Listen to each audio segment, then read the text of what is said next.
ദൃശ്യം 3 തിയേറ്ററിൽ ഗംഭീര മുന്നേറ്റം നടത്തുമ്പോൾ വലിയ പ്രതീക്ഷയുമായി എത്തിയ പല സിനിമകളും പ്രതീക്ഷയ്ക്കൊത്ത് ഉയരാതെ പോയി. മികച്ച റിപ്പോർട്ട് ലഭിച്ചിട്ടും ബേസിലിന്റെ അതിരടി വലിയ കളക്ഷൻ നേടാതാണ് കളം വിട്ടത്. വൻ ഹൈപ്പിലും ബജറ്റിലും എത്തിയ കാട്ടാളനും ബോക്സ് ഓഫീസിൽ നിലം തൊട്ടില്ല. എന്നാൽ ഇതിനിടയിൽ സർപ്രൈസ് ഹിറ്റായി മാറിയ ചിത്രമാണ് ബ്ലാസ്റ്റ്.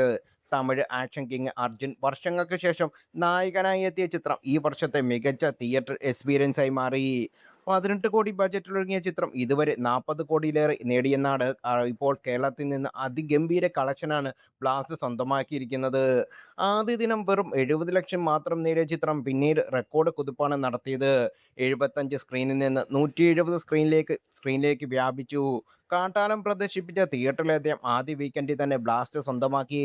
റിലീസ് ചെയ്ത് 11 ദിവസം കൊണ്ട് 10 കോടിയിലേറെ ചിത്രം നേടിയത്. ഈ വർഷം കേരളത്തിൽ നിന്ന് 10 കോടിയിലേറെ കളക്ഷൻ നേടുന്ന രണ്ടാമത്തെ തമിഴ് ചിത്രമാണ് ബ്ലാസ്റ്റ്. എന്നാൽ ഇത്രയും മികച്ച റിപ്പോർട്ട് ലഭിച്ചിട്ടും ബ്ലാസ്റ്റ് ഇതുവരെ 50 കോടി ക്ലബിൽ കയറാത്തത് തമിഴ് സിനിമാ ലോകത്തിന്റെ പിടിപ്പുകേടാണെന്ന് സിനിമാ പ്രേമികൾ അഭിപ്രായപ്പെടുന്നു. എത്ര നല്ല സിനിമകളാണെങ്കിലും സ്റ്റാർഡമില്ലെങ്കിൽ തമിഴ് പ്രേക്ഷകർ വിജയിപ്പിക്കുന്നില്ലെന്നും സിനിമാ പേജുകളിൽ വിമർശനം ഉയരുന്നുണ്ട്. മലയാളത്തിലായിരുന്നെങ്കിൽ ഈ സമയം കൊണ്ട് 100 കോടി നേടിയേനെയെന്നും ഇവിടെ സ്റ്റാർഡത്തേക്കാൾ കണ്ടന്റിനാണ് പ്രാധാന്യം നൽകുന്നതെന്ന് ചിലർ കമന്റുകളിൽ പറയുന്നു.